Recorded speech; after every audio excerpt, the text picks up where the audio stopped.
저는 한정희 회장이 30년 전 잃어버렸던 4살 한민준, 바로 그 아이가 접니다. 플래시 세례가 쏟아지는 기자회견장, 34살 남성 이도연이 마이크 앞에 서서 말하자 회견장이 술렁였습니다. 그 순간을 모니터로 지켜보던 한정희 회장의 얼굴은 창백하게 변하고 그녀의 손을 벗어난 찻잔은 바닥과 부딪혀 와르르 깨집니다. 한편 이 장면을 지켜보던 또 다른 34살 강민우는 자신의 정체에 대해 혼란스러워하며 이야기는 점점 미궁 속으로 빠져듭니다. 도대체 이 세 사람에게는 어떤 숨겨진 비밀이 있는 것일까요? 서로가 아들이라고 주장하는 가운데 과연 한정희 회장의 진짜 아들은 누구일까요? 사연 시작 전 구독과 좋아요를 눌러주시고 어디서 듣고 계신지 댓글 남겨주시면 지금 계신 그곳에 행운과 복이 가득할 거예요. 이어서 본격적인 이야기가 계속됩니다. 30년 전 여름밤이었습니다. 서울의 한 아파트 단지 놀이터. 가로등 불빛 아래 미끄럼틀과 그네가 보이는 작은 공간이었죠. 저녁 6시 40분쯤이었을 겁니다. 당시 35세였던 한정희는 남편 한인섭과 함께 4살배기 아들 민준이를 데리고 놀이터에 나와 있었습니다. 그날따라 날씨가 무척 좋았거든요. 민준이는 모래밭에서 장난감 트럭을 가지고 놀고 있었고 정희는 벤치에 앉아 회사 서류를 검토하고 있었습니다. 인섭은 편의점에 음료수를 사러 간 참이었죠. 정희의 호출기가 울렸습니다. 당시만 해도 휴대전화가 귀했던 시절이라 호출기로 연락을 주고받았거든요. 회사에서 긴급한 일이 생긴 모양이었습니다. 정희는 잠깐만이라는 생각으로 아파트 입구 쪽 공중전화 부스로 향했습니다. 놀이터에서 불과 30m도 안 되는 거리였어요. 민준아, 엄마 잠깐만 전화 받고 올게. 여기서 놀고 있어. 민준이는 고개를 끄덕이며 모래를 파는데 열중하고 있었습니다. 정희는 안심하고 전화부스로 갔죠. 통화는 생각보다 길어졌습니다. 회사 임원들과의 갈등 때문에 복잡한 설명이 필요했거든요. 5분쯤 지났을까요? 정희는 문득 불안한 마음이 들어 전화를 끊고 놀이터로 돌아왔습니다. 그런데 민준이가 보이지 않았습니다. 처음엔 미끄럼틀 뒤에 숨어 있는 줄 알았습니다. 민준이는 숨바꼭질을 좋아하는 아이였으니까요. 정희는 웃으며 주변을 찾아봤습니다. 하지만 아무리 불러도 대답이 없었어요. 그네 아래도 모래밭 구석구석도 벤치 밑도 모두 찾아봤지만 민준이는 없었습니다. 정희의 가슴이 철렁 내려앉기 시작했습니다. 주변 사람들에게 물어봤습니다. 4살짜리 남자아이 못 보셨어요? 파란색 티셔츠에 반바지 입은. 하지만 모두들 고개를 저었습니다. 본 사람이 아무도 없었던 거죠. 편의점에서 돌아온 인섭이 정희의 다급한 모습을 보고 놀랐습니다. 민준이가 없어. 정희의 목소리는 이미 떨리고 있었습니다. 두 사람은 미친 듯이 아파트 단지를 뒤지기 시작했죠. 지하 주차장, 각동 입구, 엘리베이터 계단. 어디에도 민준이는 없었습니다.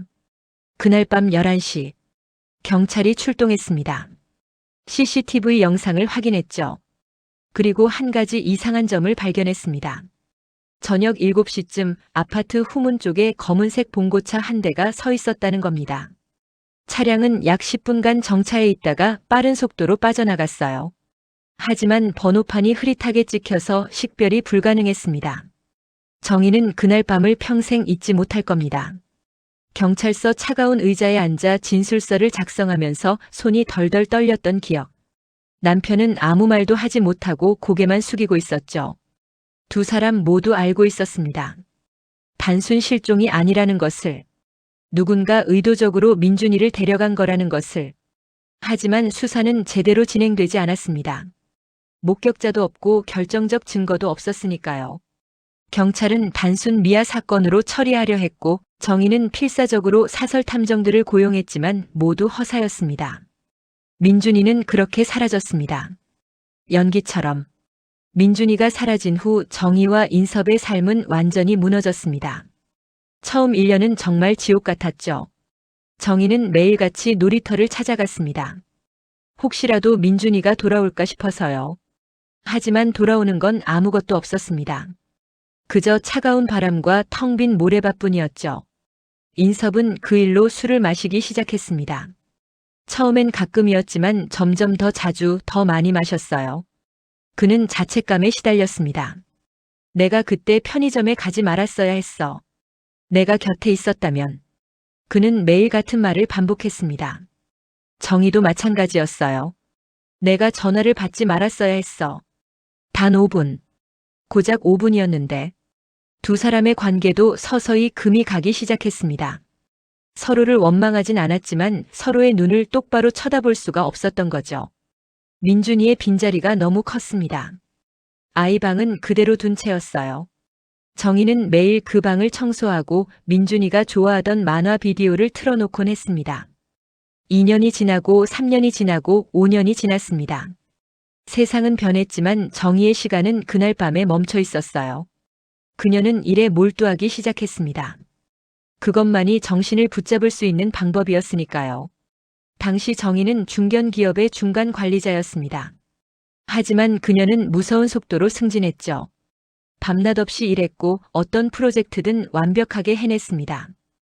회사 사람들은 그녀를 얼음 여왕이라고 불렀습니다. 감정을 드러내지 않고 누구에게도 약점을 보이지 않았으니까요. 하지만 아무도 몰랐습니다. 그녀가 매일 밤 민준이의 사진을 보며 울고 있다는 것을. 그녀의 지갑 속에는 늘 그날 놀이터에서 찍은 마지막 사진이 들어있었다는 것을. 10년이 지났습니다. 인섭은 알코올 중독으로 병원에 입원했다가 겨우 회복했습니다. 그는 술을 끊었지만 이미 건강은 많이 상한 상태였죠. 부부는 별거를 시작했습니다. 같은 집에 있으면 서로가 너무 아팠으니까요. 민준이의 부재가 너무 선명하게 느껴졌으니까요. 20년이 지났습니다. 정희는 마침내 A그룹의 회장이 되었습니다. 업계 최초의 여성 회장이었죠. 모두가 그녀를 축하했지만 그녀의 마음속엔 커다란 구멍이 있었습니다. 민준이 없는 성공이 무슨 의미가 있을까요? 그녀는 여전히 사설 탐정들을 고용했습니다. 해외까지 수소문했죠. 북한으로 납치된 건 아닐까, 해외로 입양된 건 아닐까, 혹시 기억을 잃고 어디선가 살고 있는 건 아닐까. 온갖 가능성을 추적했습니다. 하지만 모두 헛수고였어요. 30년이 흘렀습니다. 정희는 이제 65세가 되었습니다. 민준이는 살아있다면 34살이겠죠. 어떤 모습일까요? 키는 얼마나 클까요? 목소리는 어떨까요? 그녀는 상상해봤습니다. 수없이 많이. 매년 민준이의 생일이면 정희는 혼자 그 놀이터를 찾아갑니다. 아파트는 재건축되어 모습이 완전히 바뀌었지만 놀이터 자리는 그대로였어요. 그녀는 벤치에 앉아 케이크를 꺼내놓고 촛불을 켭니다. 그리고 조용히 노래를 부르죠. 생일 축하합니다. 그녀의 눈에서 눈물이 흐릅니다. 해마다 변함없이. A그룹 본사 대회의실. 정희는 참모들과 함께 회의를 하고 있었습니다. 안건은 바로 임원 공채였죠. 회사 역사상 처음 있는 일이었습니다. 보통은 내부 승진이나 특채로 임원을 선발했는데 이번엔 달랐어요. 우리 회사엔 새로운 피가 필요합니다. 기존 시스템에 안주하지 않고 혁신적인 사고를 가진 인재를 찾아야 해요. 정희의 목소리는 단호했습니다. 하지만 최준석 전략기획실장은 반대 의견을 냈죠. 그는 정희의 조카이기도 했습니다. 돌아가신 정희의 오빠 아들이었거든요. 준석은 오랫동안 정희의 후계자로 거론되어 왔었어요. 회장님, 외부 인재를 임원으로 영입하는 것은 위험합니다. 회사 문화를 이해하지 못하고 기존 임직원들과의 마찰도 예상되는데요. 준석의 얼굴엔 불만이 역력했습니다. 외부 인재가 들어오면 자신의 입지가 흔들릴 테니까요. 하지만 정희는 단호했습니다. 그래서 제가 직접 최종 면접을 볼 겁니다. 능력과 인성을 모두 갖춘 사람을 선발하겠어요. 회의는 그렇게 마무리됐습니다. 며칠 후 채용 공고가 났고 놀랍게도 300명이 넘는 지원자가 몰려들었습니다. 서류 전형과 1차 면접, 2차 면접을 거쳐 최종 후보자는 2명으로 압축됐죠. 한 명은 강민우. 34세 남성으로 지방 중소기업에서 10년 넘게 근무한 경력자였습니다. 성실하고 꼼꼼한 업무 스타일로 정평이 나 있었어요. 그의 이력서엔 특이한 점이 있었습니다. 보육원 출신이라는 기록이었죠. 양부모 밑에서 자랐고 장학금으로 대학을 졸업했다고 적혀 있었습니다. 또 한 명은 이도현. 역시 34세 남성이었습니다. 대기업 출신으로 화려한 경력을 가지고 있었죠. MBA 학위도 있었고 여러 프로젝트를 성공시킨 이력이 눈에 띄었습니다. 박수진 인사팀 과장이 서류를 정리하다가 묘한 점을 발견했습니다. 두 사람의 생년월일이 거의 비슷했던 거예요. 민우는 1991년 3월생, 도현은 같은 해 4월생이었습니다. 추정 생년월일이라는 표시가 되어 있었죠. 수진은 고개를 갸웃했습니다. 뭔가 이상했어요. 특히 민우의 서류에는 수정된 흔적이 보였습니다. 혈액형 란이 지워졌다가 다시 적힌 것처럼 보였거든요. 하지만 수진은 크게 신경 쓰지 않았습니다. 단순한 착오겠거니 생각했죠. 최종 면접 날짜가 잡혔습니다. 2월 15일 오후 2시. 장소는 회장실이었어요. 정희는 그날 아침 유난히 긴장됐습니다. 왜일까요? 특별한 이유는 없었어요. 그저 묘한 예감 같은 게 들었을 뿐이었죠. 준석은 그날 아침 일찍 출근해서 뭔가 바쁘게 움직이고 있었습니다. 그는 전화 통화를 여러 번 했어요. 누군가와 무언가를 조율하는 것 같았죠. 그의 책상 위에는 2명의 지원자 사진이 놓여 있었습니다. 그는 사진을 물끄러미 바라보며 차가운 미소를 지었습니다. 오후 2시가 되었습니다. 첫 번째 면접자는 강민우였습니다. 그가 회장실 문을 두드렸죠. 강민우가 문을 열고 들어왔습니다. 검은색 정장에 흰 셔츠, 네이비 넥타이 차림이었죠. 그는 예의 바르게 고개를 숙여 인사했습니다. 안녕하십니까? 강민우입니다. 정희는 그를 보는 순간 묘한 느낌을 받았습니다. 뭐라고 설명하기 어려운 감정이었어요. 기시감? 아니면 그리움? 그녀는 고개를 살짝 저으며 그 느낌을 떨쳐냈습니다. 앉으세요. 민우가 의자에 앉았습니다. 그는 약간 긴장한 듯 보였어요. 손을 가지런히 무릎 위에 올려놓고 정희를 바라봤습니다. 정희는 그의 이력서를 펼쳤죠. 보육원에서 잘하셨다고 되어 있네요. 네, 그렇습니다. 민우의 목소리는 차분했습니다. 그는 자신의 과거를 숨기지 않았어요. 오히려 담담하게 말했습니다. 제 기억으론 4살 무렵부터 보육원에 있었습니다. 그 전 기억은 사실 거의 없어요. 단편적인 이미지들만 가끔 떠오를 뿐입니다. 정희의 손이 미세하게 떨렸습니다. 4살. 30년 전. 그 단어들이 그녀의 가슴을 찔렀죠. 하지만 그녀는 표정을 관리했습니다. 전문가답게. 어떤 이미지들인가요? 민우는 잠시 망설이다가 대답했습니다. 놀이터 같은 곳이요. 그네와 모래밭이 있는, 그리고 누군가의 목소리, 따뜻한 목소리가 들리는 것 같았어요. 민준아라고 부르는. 정희의 심장이 쿵 하고 멈추는 것 같았습니다.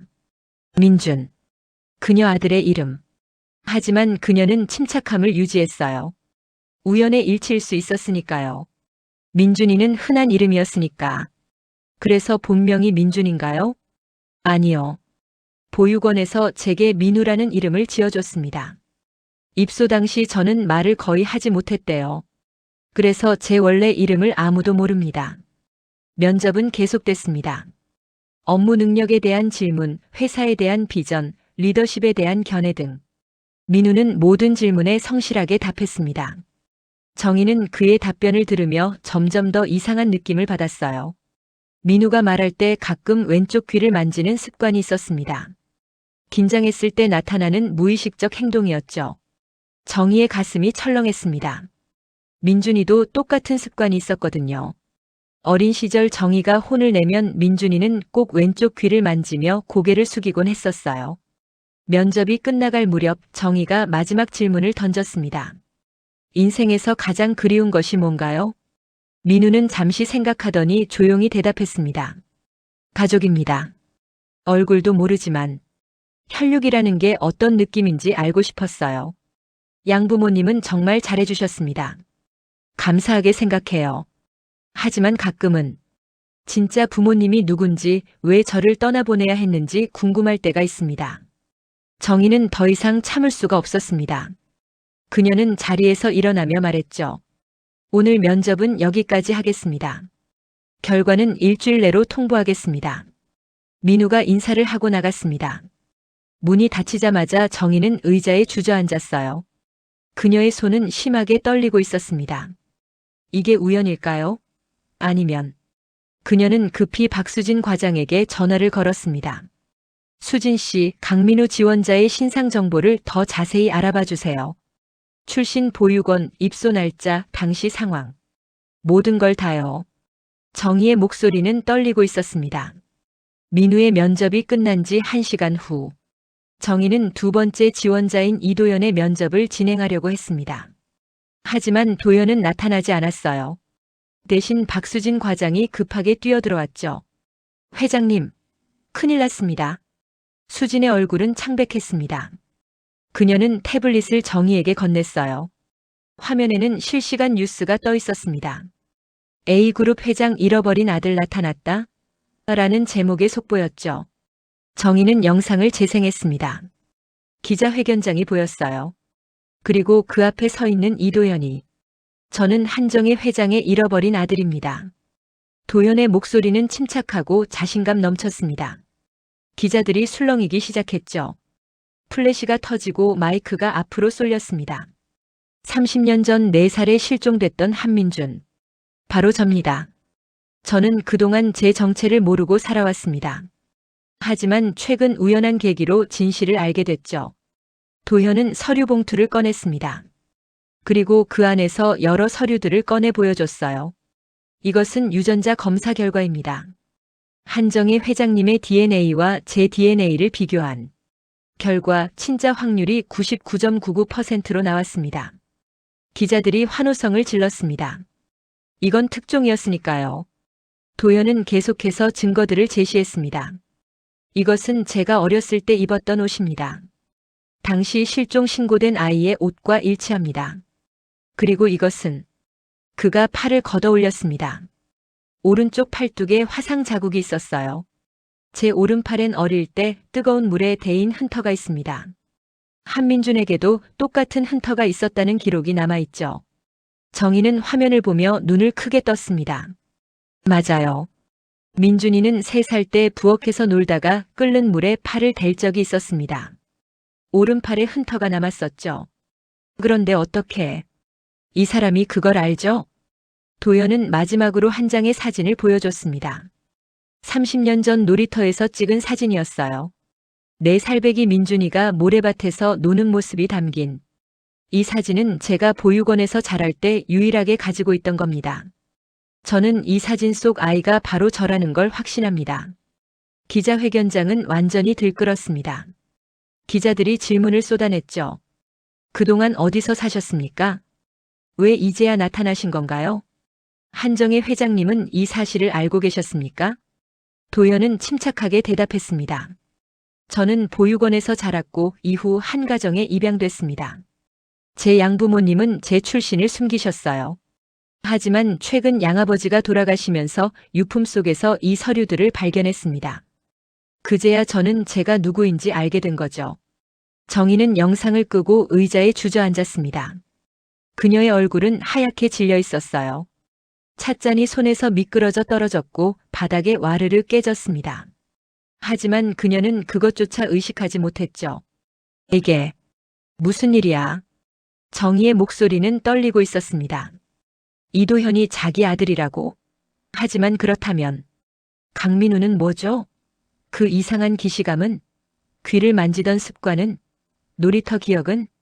정희의 머릿속이 복잡하게 얽혔습니다. 뭔가 잘못됐어요. 뭔가 이상했습니다. 하지만 도연은 완벽한 증거들을 가지고 있었어요. DNA 검사 결과까지. 그때 준석이 회장실로 들어왔습니다.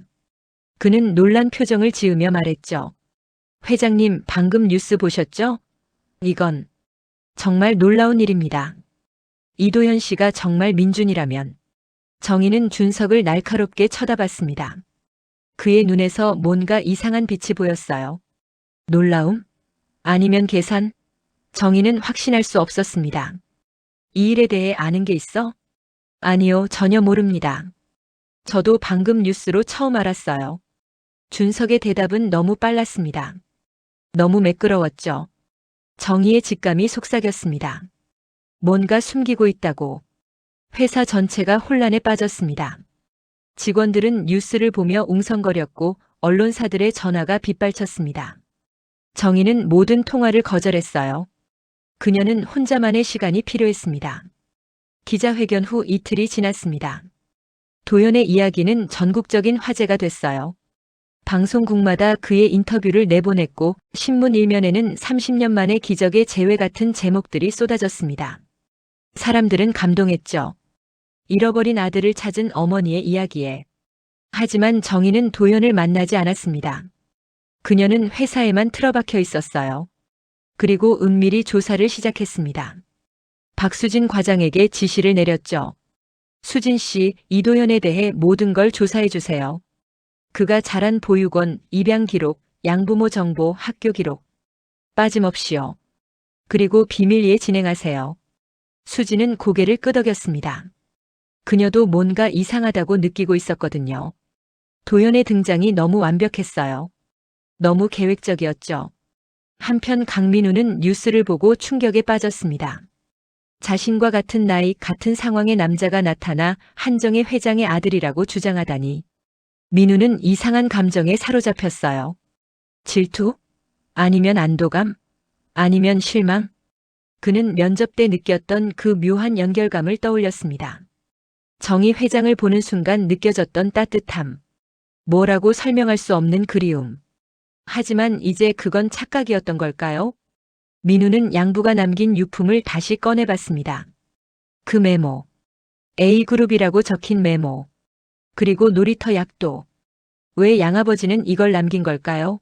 무슨 의미였을까요? 민우는 결심했습니다. 직접 진실을 찾아야겠다고. 그는 양아버지가 생전에 다녔던 곳들을 찾아다니기 시작했죠. 옛 직장, 단골 술집, 친구들. 하지만 아무도 명확한 답을 주지 못했습니다. 그러던 어느 날 민우는 양아버지의 옛 동료 한 명을 만났습니다. 60대 남성이었는데 술에 취해 말이 많아진 그가 중얼거렸어요. 민우 씨 아버지. 그분 참 괴로워하셨어요. 뭔가 큰 비밀을 안고 계셨던 것 같더라고. 가끔 술 마시면서 내가 잘한 건가 잘못한 건가 하고 혼잣말 하셨지. 무슨 비밀이요? 글쎄. 정확히는 모르겠는데 30년 전쯤 일이라고 했어요. 그때 뭔가 중대한 결정을 하셨다나 뭐라나. 민우의 가슴이 뛰기 시작했습니다. 30년 전 자신이 보육원에 들어온 시기. 이게 우연일 리 없었어요. 한편 수지는 도연에 대한 조사를 진행하고 있었습니다. 그런데 이상한 점들이 발견되기 시작했어요. 도연이 다녔다는 보육원 기록을 확인해 보니 입소 날짜와 퇴소 날짜가 애매했습니다. 기록이 지워졌다가 다시 쓰인 흔적이 있었죠. 입양 기록도 마찬가지였습니다. 도연의 양부모라는 사람들의 정보가 명확하지 않았어요. 주소는 존재하지 않는 곳이었고 전화번호는 사용되지 않는 번호였습니다. 수지는 더 깊이 파고들었습니다. 도연이 제출한 DNA 검사 결과를 확인해 봤어요. 검사를 진행한 병원에 문의했죠. 그런데 놀랍게도 그 병원은 6개월 전에 폐업한 곳이었습니다. 이건 조작된 거야? 수진의 손이 떨렸습니다. 만약 이게 사기라면? 만약 도연이 거짓말을 하고 있다면? 그녀는 급히 정희에게 보고하려 했습니다. 하지만 그 순간 누군가 수진의 사무실 문을 열었습니다. 최준석이었어요. 그는 차가운 미소를 지으며 수진에게 다가왔죠. 박 과장, 무슨 조사를 그렇게 열심히 하고 계신가요? 수진은 서류를 재빨리 서랍에 넣었습니다. 하지만 준석은 이미 다 봤어요. 이도현 씨에 대해 조사 중이시군요. 회장님 지시인가요? 네, 그렇습니다. 박 과장, 조언 하나 하죠. 너무 깊이 파지 마세요. 때론 모르는 게 약이에요. 준석의 목소리에는 협박이 묻어났습니다. 수지는 소름이 돋았죠. 그녀는 고개를 끄덕이며 대답했어요. 알겠습니다, 실장님. 준석이 나간 후 수지는 한숨을 쉬었습니다. 뭔가 큰 음모가 있다는 걸 직감했어요. 그리고 그 중심에 최준석이 있다는 것도. 정희는 결단을 내렸습니다. 직접 확인하기로 한 거죠. 그녀는 신뢰할 수 있는 대학병원 유전자 검사실 교수에게 연락을 취했습니다. 오랜 친구였어요. 정희야, 무슨 일이야? 목소리가 안 좋은데. 부탁이 하나 있어. 비밀리에 유전자 검사를 해줄 수 있어? 물론이지. 무슨 검사인데? 정희는 상황을 설명했습니다.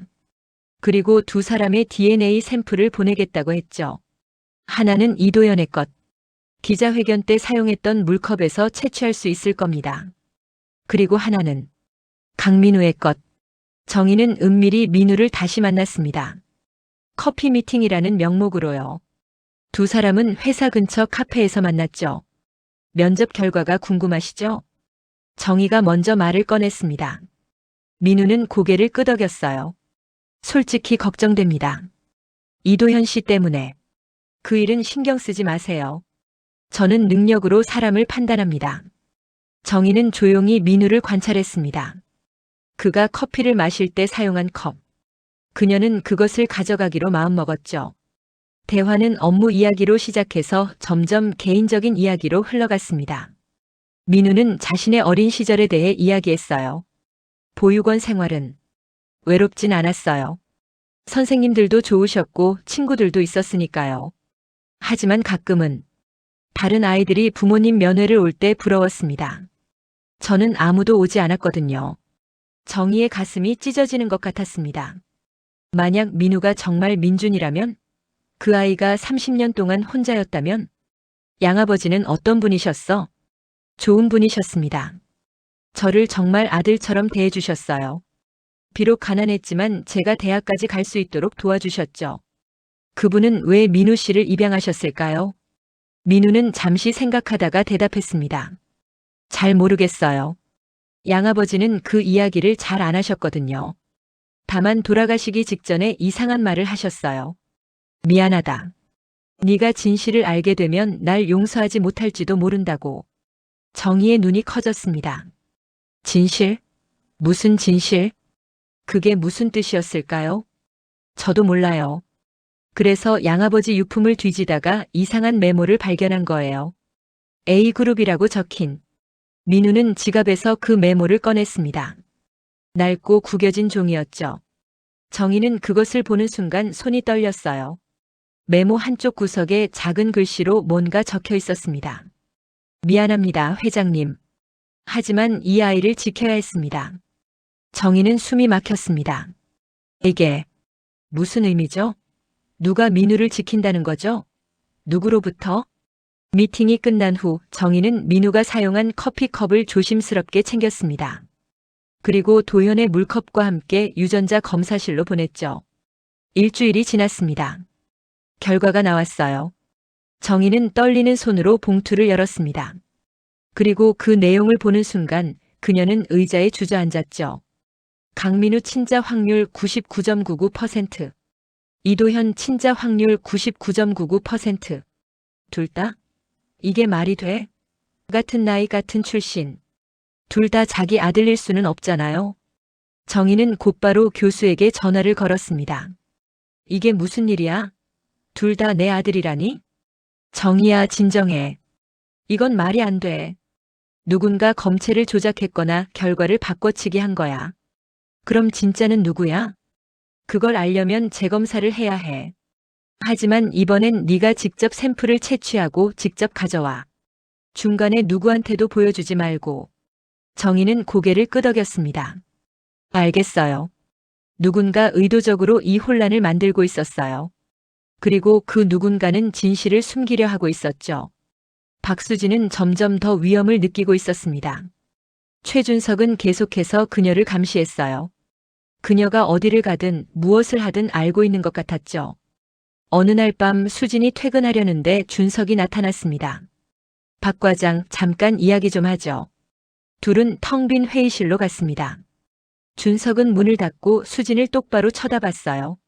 뭘 조사하고 있는지 다 알아요. 이도현에 대한 조사, 강민우에 대한 조사, 그리고 DNA 검사까지. 어떻게 아냐고. 난 이 회사의 실장이에요. 모르는 게 없죠. 준석이 한 걸음 다가왔습니다. 수진은 본능적으로 뒤로 물러났어요. 박 과장, 충고하는데 이제 그만둬요. 진실을 파헤치는 게 항상 좋은 건 아니에요. 때론 모르는 게 나을 때도 있어요. 하지만 이건 사기일 수도 있잖아요. 이도현 씨가 거짓말을 하고 있다면. 그래서 뭐? 그게 무슨 상관이에요? 박 과장의 일은 서류나 정리하는 거잖아. 준석의 목소리가 차갑게 식었습니다. 그는 수진의 어깨를 잡았어요. 말 잘 들어요. 난 박 과장 가족이 어디 사는지 알아요. 남동생이 고등학교 2학년이죠? 축구를 좋아한다던데. 매일 오후 5시에 학교 운동장에서 연습한다며? 수진의 얼굴이 창백하게 변했습니다. 동생을 협박하는 거였어요. 감히. 제 동생한테 손대지 마세요. 손대고 싶지 않아요. 그러니까 입 다물면 돼요. 알았죠? 준석이 수진을 놓아주고 회의실을 나갔습니다. 수진은 그 자리에 멍하니 서 있었죠. 그녀는 떨리는 손으로 휴대전화를 꺼냈습니다. 동생에게 전화를 걸어야 했어요. 한편 강민우는 독자적으로 조사를 계속하고 있었습니다. 그는 자신이 입소했던 보육원을 찾아갔어요. 30년 전 그 보육원은 이제 다른 건물로 바뀌어 있었지만 당시 원장님은 아직 살아계셨습니다. 민우는 요양원에 계신 원장님을 찾아갔죠. 80대 노인이었는데 기억력은 또렷했습니다. 민우구나. 네가 이렇게 자랐네. 원장님은 민우를 보자마자 알아봤습니다. 민우는 조심스럽게 질문했어요. 원장님, 제가 보육원에 온 날 기억하세요? 물론이지. 30년 전 일인데. 어떻게 있겠니? 그날 밤 늦게 한 남자가 너를 데리고 왔어. 너는 잠들어 있었고 옷에는 핏자국이 조금 묻어 있었지. 핏자국요? 응. 그 남자는 너를 내게 맡기며 부탁했어. 이 아이를 부탁합니다. 그리고 아무에게도 말하지 마세요. 이 아이는 위험에 처해 있습니다라고. 민우의 가슴이 두근거렸습니다. 그 남자는 누구였어요? 잘 모르겠어. 검은 양복을 입고 있었는데. 나이는 40대쯤 돼 보였지. 그는 거액의 후원금을 남기고 갔어. 그리고 몇 년 후 네 양아버지가 나타났지. 그분도 그 남자가 소개한 것 같더라. 혹시 그 남자 이름이나 연락처는 모르세요? 아니, 그건 남기지 않았어. 다만, 원장님이 잠시 생각하더니 말했습니다. 그 남자 손가락에 특이한 반지가 있었어. 금반지였는데 무늬가 새겨져 있었지. 어라는 알파벳이. A그룹. 민우는 확신했습니다. 이 모든 게 A그룹과 연결되어 있다는 것을.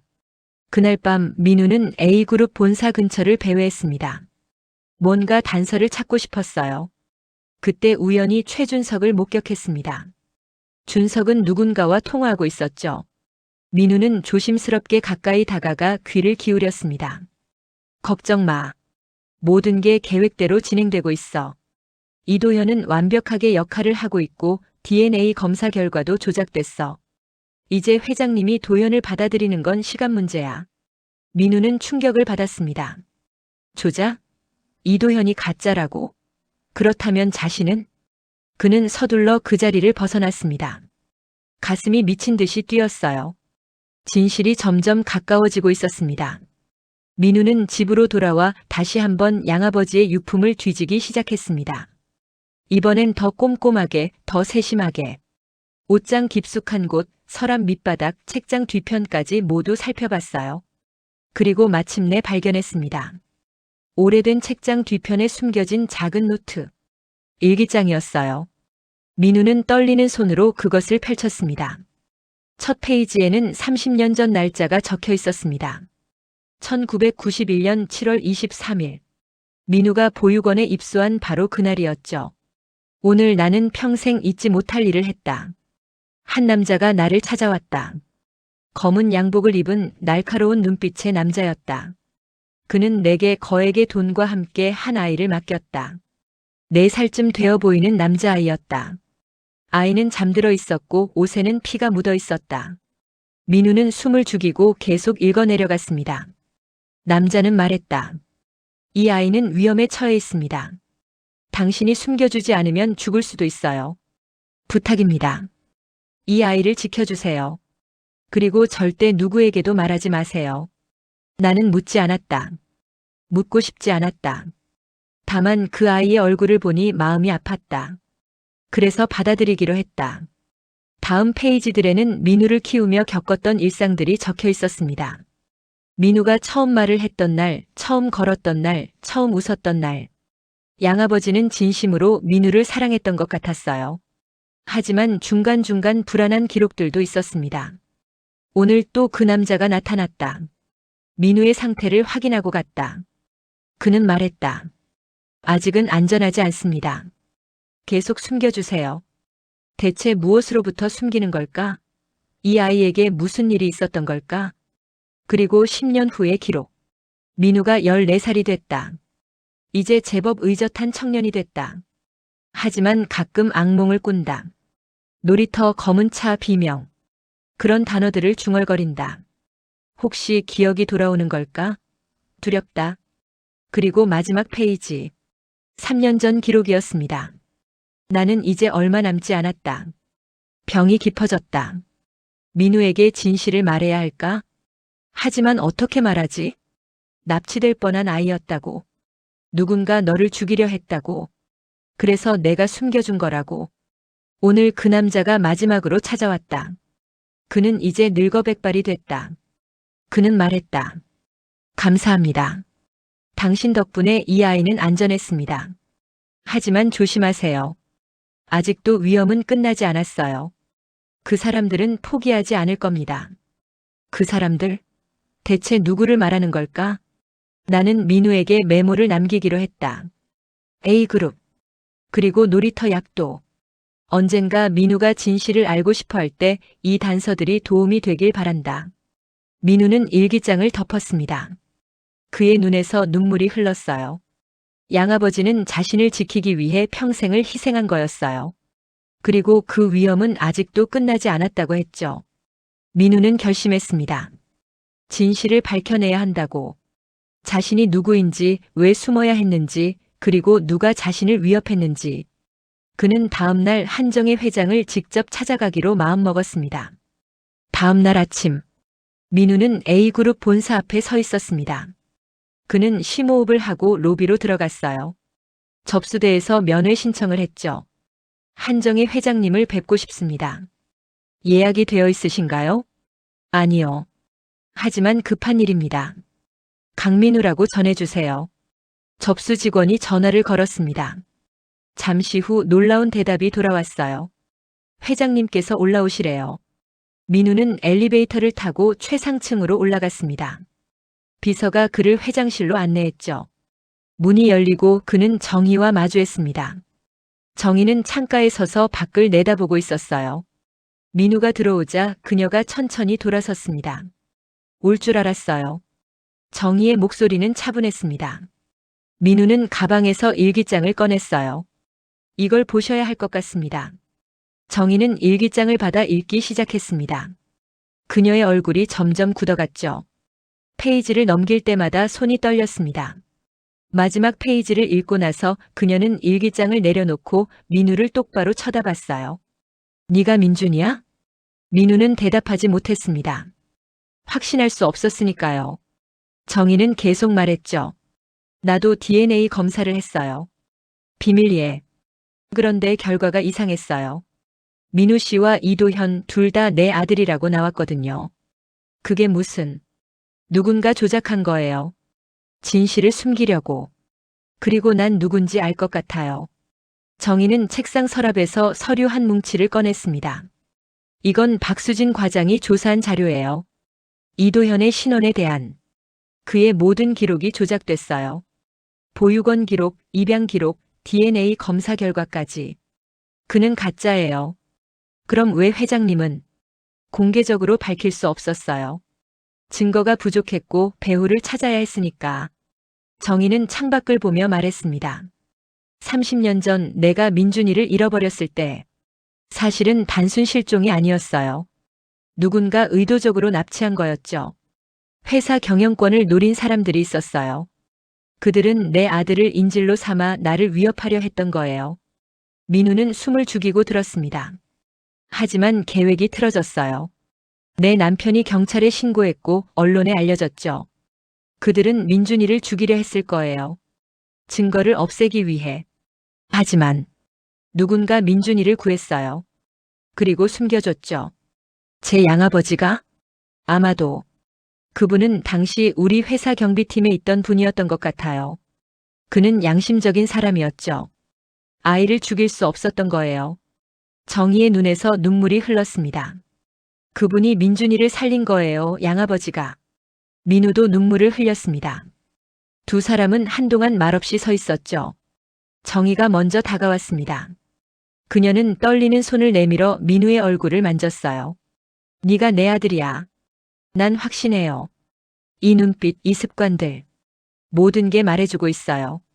하지만 DNA 검사는 다시 할 거예요. 이번엔 제대로. 그리고 진실을 밝혀낼 거예요. 누가 이 모든 걸 꾸민 건지. 민우는 고개를 끄덕였습니다. 그때 갑자기 회장실 문이 벌컥 열렸습니다. 최준석이 들어왔어요. 그의 얼굴은 창백했죠. 회장님, 큰일 났습니다. 회장님, 이도현 씨가 기자회견을 또 열었습니다. 준석이 급하게 말했습니다. 정희는 재빨리 TV를 켰어요. 뉴스 속보가 나오고 있었죠. 화면 속 도연은 눈물을 흘리며 말하고 있었습니다. 저는 정말 한정희 회장님의 아들입니다. 하지만 회장님은 저를 받아들이지 않으세요. 저를 만나주지도 않으시고 DNA 검사 결과도 믿지 않으신대요. 기자들이 동정 어린 눈빛으로 도연을 바라봤습니다. 도연은 계속해서 울먹였죠. 저는 30년 동안 가족을 그리워하며 살았습니다. 이제야 어머니를 찾았는데 어머니는 저를 거부하세요. 왜일까요? 제가 가난하게 자라서일까요? 제가 보육원 출신이라서일까요? 이건 여론 조작이었습니다. 도연은 자신을 피해자로 포장하고 있었어요. 그리고 정의를 냉정한 어머니로 만들고 있었죠. 뉴스는 여기저기서 쏟아졌습니다. 모자 상봉을 거부하는 냉혈 회장, 재산 때문에 아들 외면하나 같은 제목들이 포털 사이트 실시간 검색어를 장악했어요. 정의는 한숨을 쉬었습니다. 이게 그들의 전략이군요. 여론을 등에 업고 나를 압박하는 거예요. 그들이요? 민우가 물었습니다. 정희는 준석을 쳐다봤죠. 준석 실장, 당신도 관련되어 있어? 준석의 얼굴이 굳었습니다. 그는 당황한 표정을 지으며 부인했어요. 무슨 말씀이세요? 저는 아무것도. 거짓말 마. DNA 검사 결과를 조작한 건 당신이야. 내가 의뢰한 병원 관계자한테 들었어. 네가 거액을 주고 매수했다고. 준석은 더 이상 부인하지 못했습니다. 그의 얼굴에 식은땀이 흘렀죠. 회장님, 저는 그냥. 준석 실장, 당신은 이도연을 내 아들로 위장시키려 했어. 그리고 그를 이용해서 회사를 차지하려 했겠지. 도연에게 뭘 약속한 거야? 돈? 지위? 준석은 고개를 숙였습니다. 정희는 차갑게 말했죠. 당장 나가. 넌 오늘부로 해고야. 회장님, 제발. 경비들이 들어와 준석을 끌고 나갔습니다. 준석은 끌려가면서도 소리쳤어요. 회장님, 후회하실 겁니다. 이건 끝이 아니에요. 문이 닫히고 정희는 의자에 주저앉았습니다. 민우가 다가와 그녀를 부축했죠. 괜찮으세요? 괜찮아, 예상했던 일이야. 하지만 준석이었다니. 내 조카가. 정희는 배신감에 허탈했습니다. 하지만 지금은 감상에 젖을 때가 아니었어요. 도연을 막아야 했습니다. 우린 반격해야 해요. 진실을 밝혀야 해요. 민우가 말했습니다. 정희는 고개를 끄덕였죠. 맞아. 하지만 증거가 필요해. 확실한 증거. 그때 박수진이 급히 들어왔습니다. 회장님, 찾았어요. 결정적 증거를. 수진은 흥분한 얼굴로 노트북을 펼쳤습니다. 화면에는 CCTV 영상이 재생되고 있었어요. 이건 3개월 전 영상입니다. 최준석 실장이 이도현 씨와 만나는 장면이에요. 둘이 카페에서 뭔가 주고받고 있어요. 영상을 확대하자 준석이 도연에게 서류 봉투를 건네는 게 보였습니다. 그리고 두 사람은 무언가 대화를 나누고 있었죠. 립리딩 전문가에게 의뢰했어요. 그들이 무슨 말을 했는지 분석한 결과 준석이 도연에게 말했습니다. 이 DNA 검사 결과를 가지고 기자회견을 해. 도연이 들키면 어떡해? 라고 묻자 준석은 모든 걸 처리했다고 들키지 않을 거라고 했으니까 아니다. 넌 그냥 울면서 어머니를 찾는 불쌍한 아들 역할만 하면 돼. 결정적 증거였습니다. 정희는 미소를 지었죠. 잘했어. 수진 씨 이제 반격할 시간이야. 정희는 확실한 증거를 모으기 위해 30년 전 사건을 다시 조사하기로 했습니다. 당시 경비원이었던 김철수 씨를 찾아가기로 한 거죠. 그는 요양병원에 입원해 있었어요. 정희와 민우는 함께 병원을 찾아갔습니다. 김철수는 침대에 누워 있었는데 치매 초기 증상이 있어서 가끔 정신이 혼미했죠. 하지만 오늘은 운 좋게도 정신이 또렷한 날이었습니다. 회장님 오랜만입니다. 김철수는 정희를 알아봤습니다. 정희는 그의 손을 잡았어요. 철수 씨 30년 전 그날 밤 기억나세요? 김철수의 얼굴이 굳었습니다. 그는 고개를 끄덕였죠. 기억합니다. 어떻게 잊을 수 있겠어요. 제가 아이를 지키지 못했습니다. 아니에요. 네 잘못이 아니에요. 그날 밤 무슨 일이 있었는지 말해주세요. 김철수는 천천히 기억을 떠올렸습니다. 그날 밤 저는 지하 주차장에서 근무하고 있었습니다. 11시쯤이었을 거예요. 검은 봉고차 한 대가 들어왔어요. 이상했습니다. 그 시간에 외부 차량이 들어오는 건 규정 위반이었거든요. 그래서요. 차에서 두 남자가 내렸습니다. 한 명은 정장을 입은 40대 남자, 또 한 명은 작업복 차림이었죠. 그들은 트렁크에서 작은 아이를 꺼냈습니다. 정희의 손이 떨렸습니다. 아이는 의식이 없었어요. 잠들어 있는 것 같았죠. 저는 소리쳤습니다. 여기서 뭐 하는 거요? 그러자 정장 입은 남자가 저를 위협했어요. 김철수는 눈을 감았습니다. 그는 칼을 꺼내 들었어요. 그리고 말했죠. 본 것 없던 걸로 해. 안 그러면 네 가족이 다칠 거야. 저는 겁이 났습니다. 그래서 도망쳤어요. 그리고 그 후 양심의 가책에 시달렸죠. 그 남자들 얼굴 기억나세요? 한 명은 잘 기억 안 나지만 정장 입은 남자는 기억납니다. 특이한 얼굴이었거든요. 날카로운 눈에 턱이 각졌고 그리고 손가락에 금반지를 끼고 있었어요. 민우가 반응했습니다. 금반지요? 어떤 문이었어요? 어라는 알파벳이 새겨져 있었습니다. 민우와 정희는 눈빛을 교환했습니다. 보육원 원장님도 같은 얘기를 했었죠.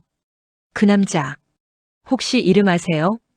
김철수는 잠시 생각하더니 말했습니다. 나중에 알았어요. 당시 회사 임원이었던 최 부사장이었습니다. 최 부사장? 네. 최태민. 회장님과 경영권 다툼을 하던 사람이었죠. 그는 2년 후 갑자기 회사를 그만뒀어요. 그리고 해외로 떠났다고 들었습니다. 정희는 기억을 떠올렸습니다. 최태민. 그 이름이 낯설지 않았어요. 그는 당시 자신의 최대 경쟁자였죠. 회사 지분을 노리고 있었고 온갖 방해 공작을 했었습니다. 최태민. 그가 민준이를 납치한 거였군요. 그런데 회장님. 김철수가 힘겹게 말을 이었습니다. 최태민에게는 아들이 있었어요. 당시 10살쯤 됐을 겁니다. 아들? 네, 그 아이 이름이 최준석이었습니다. 정희는 충격을 받았습니다. 준석. 그녀의 조카라고 알고 있던 준석. 하지만 사실은 최태민의 아들이었던 거죠? 그럼 준석이는 제 오빠가 최태민이었다는 말인가요? 김철수는 고개를 끄덕였습니다. 회장님, 오빠분은 사실 양자셨죠? 혈연은 아니었잖아요. 맞았습니다.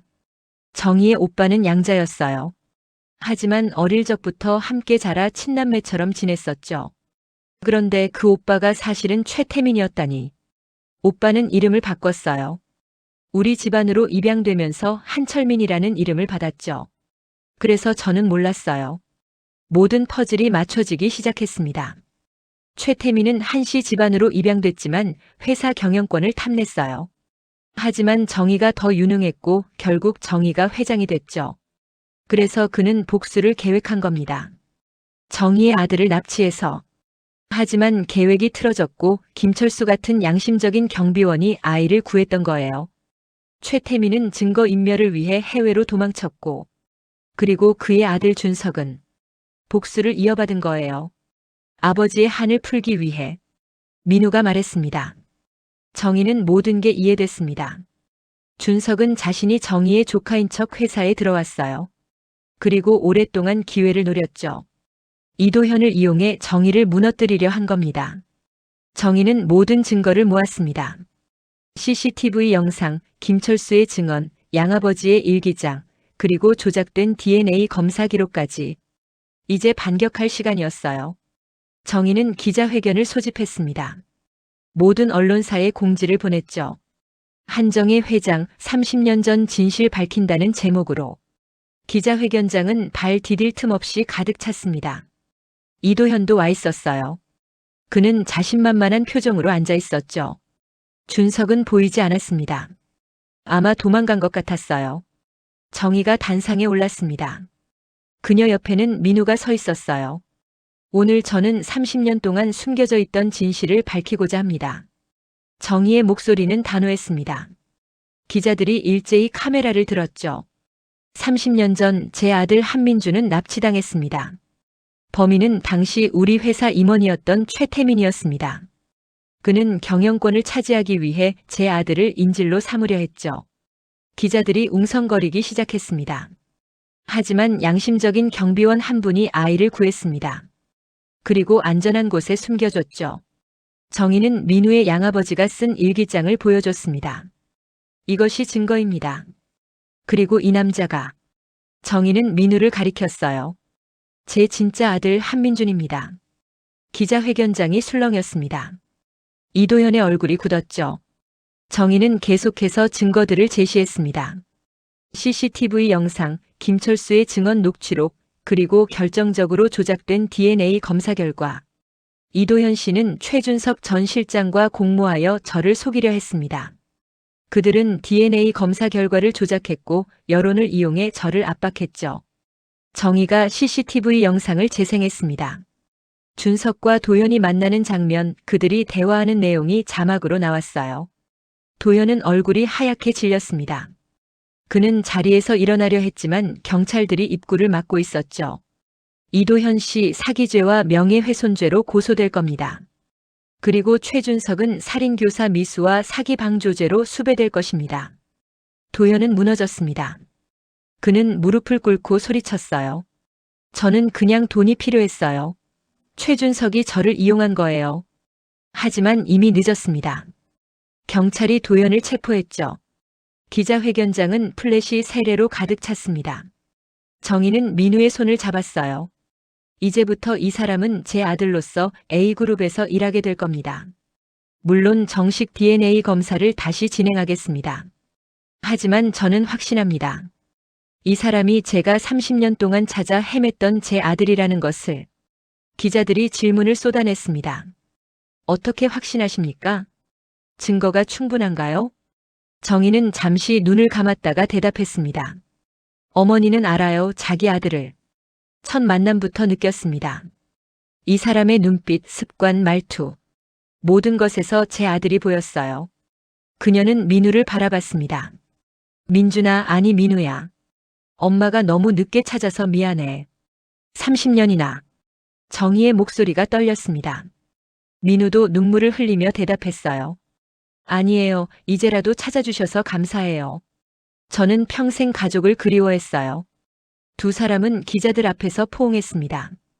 플래시가 터졌지만 두 사람은 신경 쓰지 않았어요. 30년 만에 재회. 너무나 긴 시간이 흐른 후의 만남이었지만 그래도 늦지 않았습니다. 기자회견 후 정희는 민우와 함께 신뢰할 수 있는 대학병원으로 갔습니다. 이번에는 정희가 직접 모든 과정을 지켜보기로 했어요.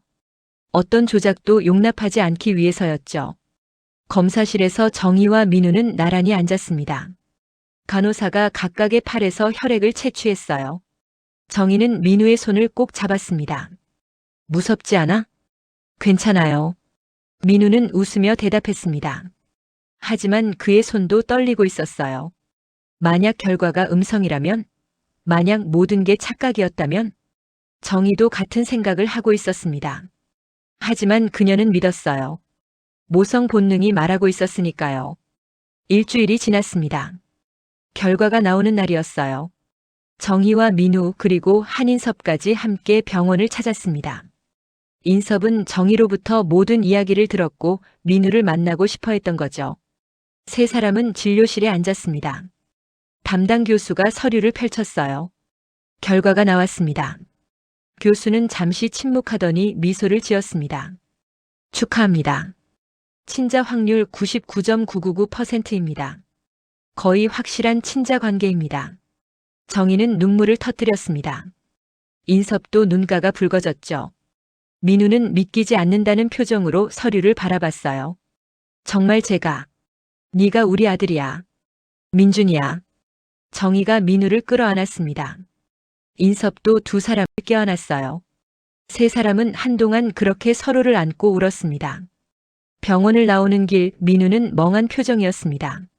아직도 실감이 안 나요. 34년 동안 저는 혼자였는데 이제 갑자기 부모님이 생겼다는 게. 정희가 민우의 어깨를 감싸며 말했습니다. 천천히 적응하면 돼. 우리도 마찬가지야.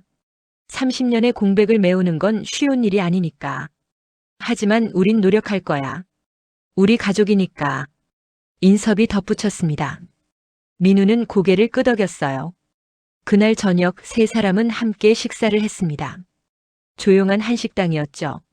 민우는 어색해했지만 점점 편안해졌어요. 민우야, 네가 좋아하는 음식이 뭐야? 정희가 물었습니다. 민우는 잠시 생각하더니 대답했죠. 된장찌개요. 양아버지가 자주 해주셨거든요. 그래. 민준이도 어렸을 때 된장찌개를 제일 좋아했는데. 정희는 옛 기억을 떠올렸습니다. 4살 민준이가 된장찌개를 먹으며 밥알을 입 주변에 묻히던 모습. 정희는 웃으며 눈물을 닦았어요. 다음엔 내가 직접 끓여줄게. 네가 좋아하는 방식으로. 감사합니다. 어머니. 민우가 처음으로 어머니라고 불렀습니다. 정희는 가슴이 뭉클했죠. 식사가 끝난 후 인섭이 말했습니다. 민우야, 우리 집에 한번 올래? 방이 아직 그대로 있어. 제 방이요? 응. 내가 사라진 후 우리는 방을 그대로 뒀어. 언젠가 돌아올 거라고 믿으면서.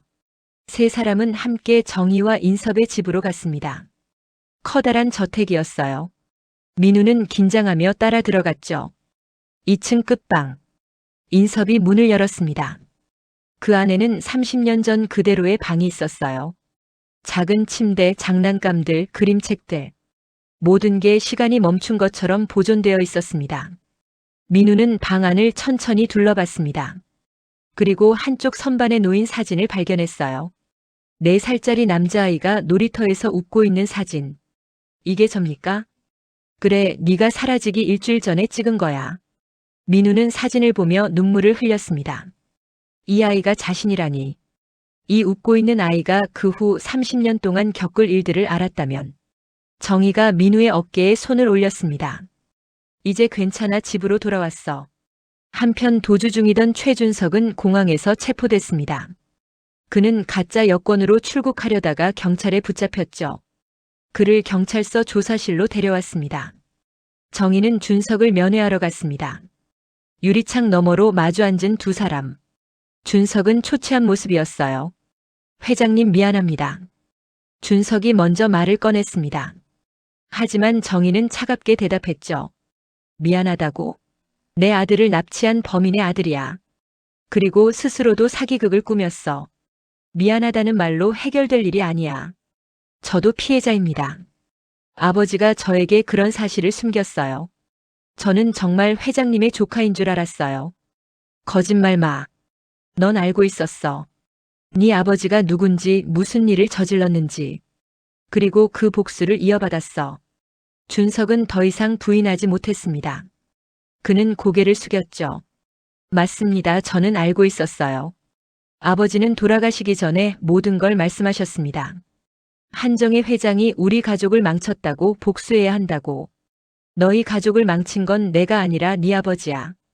그는 경영권을 탐내 아이를 납치했어. 그게 얼마나 큰 죄인지 알아? 정희의 목소리는 떨리고 있었습니다. 하지만 난 이해하려고 노력했어. 네가 어린 시절 아버지 없이 자랐다는 걸 알았어. 그래서 회사에 받아줬고 신뢰했어. 그런데 그 신뢰를 배신했어. 죄송합니다. 이제 와서 사과해봐야 소용없어. 법의 심판을 받을 거야. 정희는 자리에서 일어났습니다. 하지만 나가기 전에 마지막으로 물었어요. 한 가지만 물을게.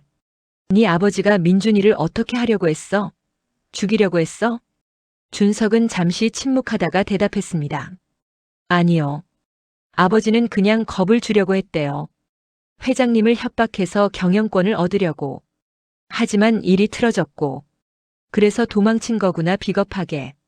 정희는 더 이상 말하지 않고 조사실을 나왔습니다. 복잡한 감정이 밀려왔어요.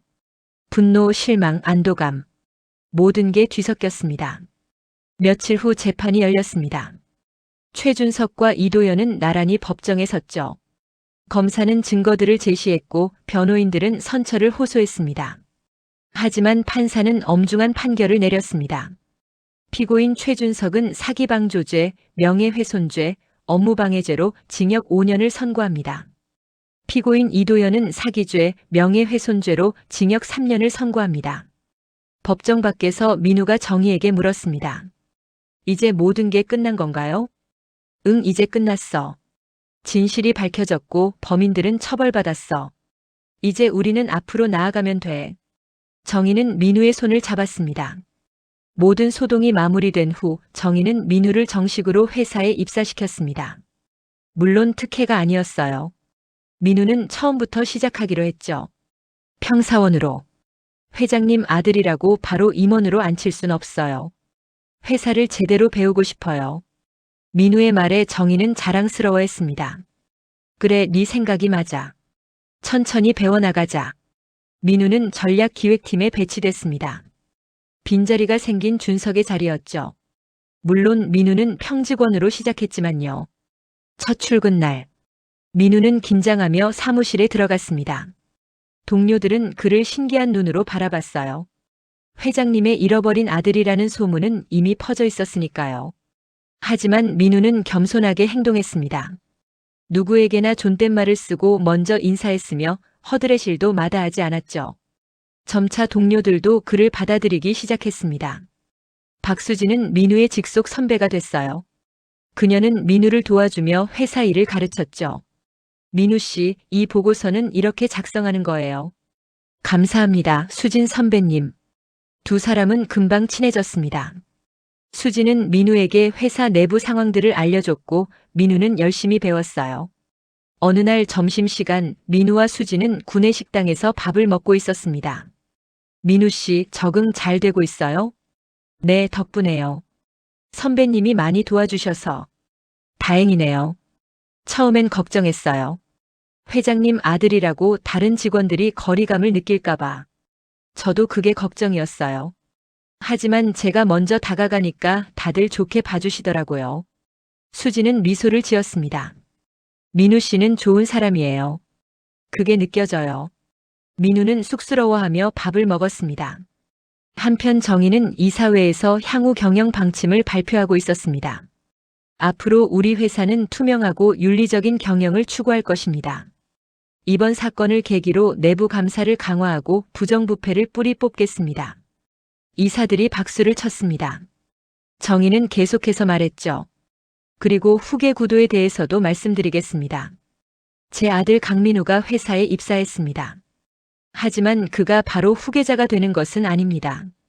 그는 다른 직원들과 똑같이 경쟁해야 하고 능력을 증명해야 합니다. 회장님, 그럼 후계자는 누가 되는 겁니까? 한의사가 물었습니다. 정희는 단호하게 대답했어요. 능력 있는 사람이 후계자가 됩니다. 혈연이 아니라 능력으로 결정될 것입니다. 이것이 정희의 철학이었습니다. 공정하고 합리적인 경영. 회의가 끝난 후 정희는 민우를 불렀습니다. 민우야, 회사 생활 어때? 힘들지만 재미있어요. 많이 배우고 있습니다. 그래, 힘든 게 당연해. 하지만 포기하지 마. 할 수 있어. 네, 어머니. 정희는 민우의 어깨를 토닥였습니다. 그리고 민우야, 한 가지 부탁이 있어. 뭔데요? 회사에선 나를 어머니가 아니라 회장님이라고 불러줘. 공과 사를 구분하는 게 중요하니까. 민우는 고개를 끄덕였습니다. 알겠습니다, 회장님. 정희는 미소를 지었습니다. 민우는 정말 훌륭한 아들로 자라준 것 같았어요. 시간이 흐르며 민우는 점차 부모님과 가까워졌습니다. 특히 아버지 한인섭과의 관계가 깊어졌어요. 인섭은 민우와 함께 시간을 보내길 원했죠. 어느 주말 인섭은 민우를 낚시터로 데리고 갔습니다. 아버지, 전 낚시 해본 적 없는데요. 괜찮아. 내가 가르쳐 줄게. 두 사람은 조용한 호숫가에 앉았습니다. 인섭은 낚싯대 사용법을 알려줬고 민우는 서툴지만 따라했어요. 한참을 조용히 앉아 있다가 인섭이 말을 꺼냈습니다. 민우야, 미안하다. 왜요? 아버지가 너를 지키지 못했어. 30년 전 그날. 내가 편의점에 가지 않았다면, 네 엄마 옆에 있었다면. 아버지 잘못이 아니에요. 누가 알았겠어요? 하지만 난 평생 후회하며 살았어. 술도 마시고 네 엄마랑도 멀어지고. 난 나약한 아버지였어. 인섭의 목소리는 떨렸습니다. 민우는 아버지의 어깨에 손을 올렸어요. 이제 괜찮아요. 저 찾으셨잖아요. 늦었지만요. 늦었지. 너무 늦었어. 네가 잘하는 모습을 못 봤어. 네 첫 입학식도 졸업식도 힘들 때 옆에 있어주지 못했어. 하지만 이제부터라도 함께 하면 되잖아요. 앞으로 남은 시간이 더 중요한 거 아닐까요? 민우의 말에 인섭은 눈물을 흘렸습니다. 고마워, 아들. 이렇게 넓은 마음을 가진 아들을 둬서. 두 사람은 한동안 말없이 낚시를 했습니다. 물고기는 잘 잡히지 않았지만 중요한 건 그게 아니었어요. 함께 있다는 것, 그것만으로도 충분했습니다. 저녁 무렵 인섭은 민우를 한정희가 기다리는 집으로 데려갔습니다. 정희는 저녁 식사를 준비해놨어요. 어서 와. 낚시는 잘 됐어? 물고기는 한 마리도 못 잡았어요. 민우가 웃으며 대답했습니다. 정희도 웃었죠. 괜찮아. 다음엔 잡을 수 있을 거야. 세 사람은 식탁에 둘러앉았습니다. 정희가 정성껏 만든 된장찌개와 여러 반찬들이 차려져 있었죠. 민우야, 많이 먹어. 감사합니다. 민우는 된장찌개를 한 숟가락 떠먹었습니다. 그리고 눈을 크게 떴어요. 이 맛 어디선가 먹어본 것 같아요. 정희는 놀랐습니다. 정말? 네, 아주 오래전. 아주 어렸을 때 이런 맛을 먹어본 것 같아요. 기억이 흐릿하지만 정희의 눈에서 눈물이 흘렀습니다. 민준이가 어렸을 때 가장 좋아하던 음식이 바로 정희가 끓인 된장찌개였거든요. 그래, 네가 어렸을 때 매일 이렇게 끓여줬어. 네가 너무 좋아해서. 민우도 울먹였습니다. 잊었던 기억이 조금씩 돌아오는 것 같았어요. 식사 후 세 사람은 거실에 앉아 이야기를 나눴습니다. 민우의 어린 시절 이야기, 양부모님과의 생활, 학창 시절. 그리고 정희와 인섭의 이야기도. 우리 둘은 사실 별거 중이었어. 정희가 솔직하게 말했습니다. 네가 사라진 후 서로를 보는 게 너무 고통스러웠거든. 서로가 서로에게 상처였어. 하지만 이제는 달라질 거야. 인섭이 정희의 손을 잡았습니다. 우리 다시 시작하자, 가족으로서. 정희는 고개를 끄덕였습니다. 민우는 두 사람을 보며 미소 지었어요. 이렇게 가족이 다시 모였습니다. 6개월이 흘렀습니다. 민우는 회사에서 두각을 나타내기 시작했어요. 그의 성실함과 창의력은 동료들과 상사들에게 인정받았죠. 어느 날 중요한 프로젝트의 팀장으로 민우가 선발됐습니다. 신규 사업 개발 프로젝트였어요. 민우 씨, 축하해요. 수진이 기뻐하며 말했습니다. 고마워요, 수진 선배님. 하지만 부담되네요. 잘할 수 있어요. 민우 씨는 능력 있잖아요. 민우는 팀원들을 모아 회의를 했습니다. 그는 자신의 아이디어를 제시했고 팀원들은 적극적으로 참여했죠. 프로젝트는 순조롭게 진행됐습니다. 하지만 중간에 어려움도 있었어요. 예산 문제, 기술적 한계, 시장 조사 결과의 불확실성. 민우는 밤낮 없이 일하며 문제를 해결해 나갔습니다. 정희는 멀리서 민우를 지켜봤습니다. 그녀는 개입하지 않았어요. 민우가 스스로 성장하길 원했으니까요. 어느 날 밤 늦게 정희는 아직도 불이 켜진 전략기획팀 사무실을 지나갔습니다. 안을 보니 민우가 혼자 컴퓨터 앞에 앉아 있었어요. 정희는 조용히 들어갔습니다. 아직도 이래? 민우는 깜짝 놀라며 돌아봤습니다. 아, 회장님. 네, 마무리할 게 있어서요. 너무 무리하지 마. 건강이 우선이야. 괜찮아요. 이 프로젝트 꼭 성공시키고 싶거든요. 정희는 민우 옆에 앉았습니다. 왜 그렇게 열심히 해? 증명하고 싶어요. 제가 회장님 아들이어서가 아니라 능력으로 인정받고 싶어요. 정희는 민우의 어깨를 토닥였습니다. 너는 이미 충분히 증명했어. 모두들 네 능력을 인정하고 있어. 정말요? 응. 나도 자랑스러워. 내 아들이 이렇게 훌륭하게 자라줘서. 민우는 미소를 지었습니다. 정희는 계속 말했죠. 민우야, 네가 어떤 선택을 하든 난 응원할 거야. 회사에 남든 다른 길을 가든. 네 인생이니까. 저는 여기 남고 싶어요. A그룹이 좋아요. 그리고 어머니와 아버지 곁에 있고 싶어요. 정희는 민우를 껴안았습니다. 고마워. 네가 돌아와줘서. 2달 후 민우의 프로젝트는 성공적으로 마무리됐습니다. 이사회에서 발표를 했고 모든 이사들이 박수를 쳤죠. 강민우 대리의 프로젝트는 회사에 새로운 방향을 제시했습니다. 저는 그를 과장으로 승진시키길 제안합니다. 한 이사가 말했습니다. 다른 이사들도 동의했어요. 정희는 회의 후 민우를 불렀습니다. 축하해. 승진이야. 감사합니다, 회장님. 하지만 이건 시작일 뿐이야. 앞으로 갈 길이 더 멀어. 알고 있습니다. 최선을 다하겠습니다. 정희는 민우를 바라보며 생각했습니다. 이 아이는 정말 훌륭한 사람이 될 거야. 그러나 순탄하기만 했던 건 아닙니다. 1년이 지난 어느 날 회사에 큰 위기가 찾아왔어요. 주요 거래처와의 계약이 갑자기 파기됐고 경쟁사의 공격적인 마케팅으로 시장 점유율이 떨어지기 시작했죠. 이사회는 긴급 회의를 소집했습니다. 분위기는 심각했어요. 회장님, 이대로 가다간 분기 실적이 크게 떨어질 것입니다. 대책을 세워야 합니다. 이사들이 목소리를 높였습니다. 정희는 침착하게 상황을 분석했죠. 우선 거래처와 재협상을 시도하겠습니다. 그리고 신규 시장 개척에 집중해야 해요. 하지만 시간이 부족합니다. 그래도 해야죠.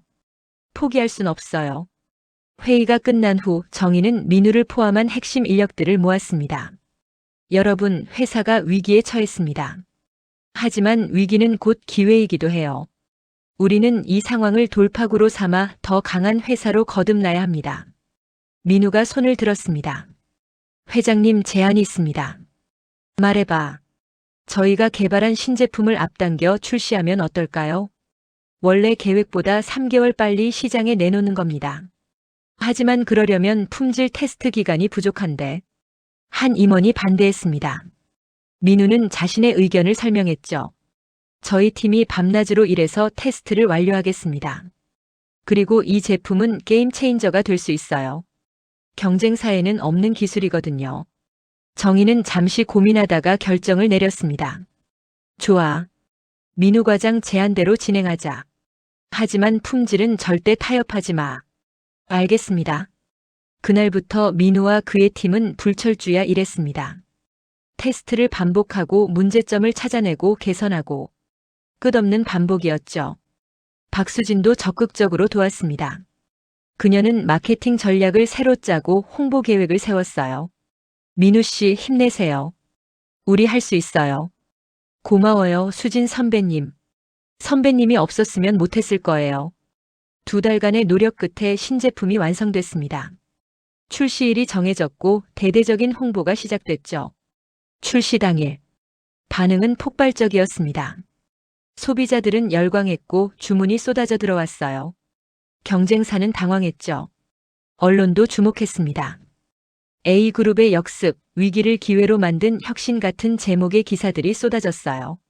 한 달 후 실적 발표가 있었습니다. 놀랍게도 전분기 대비 20% 성장이었죠. 모두의 예상을 뛰어넘은 결과였습니다. 이사회에서 한 이사가 말했습니다. 회장님, 축하드립니다. 그리고 강민우 과장의 공이 컸습니다. 정희는 미소를 지었습니다. 민우 과장뿐 아니라 모든 임직원들의 노력 덕분입니다. 회의가 끝난 후 정희는 민우를 개인적으로 불렀습니다. 수고했어, 아들. 회사에서는 항상 민우 과장이라고 불렀지만 둘만 있을 때는 아들이라고 불렀어요. 감사합니다, 어머니. 너는 정말 놀라운 사람이야. 짧은 시간에 이만큼 성장하다니. 어머니가 믿어주셨으니까요. 그리고 좋은 동료들이 있었으니까요. 정희는 민우의 손을 잡았습니다. 민우야, 솔직히 말할게. 처음엔 네가 회사 일을 잘 해낼까 걱정했어. 34년 동안 전혀 다른 환경에서 자랐으니까. 저도 걱정했어요. 하지만 기대 이상이었어. 네 안에 리더의 자질이 있더라.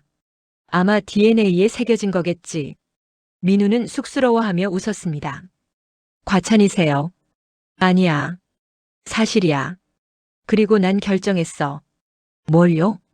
3년 후 난 회장직에서 물러날 거야. 그리고 후계자로 지명할 거야. 민우는 깜짝 놀랐습니다. 어머니, 저는 아직 3년이면 충분해.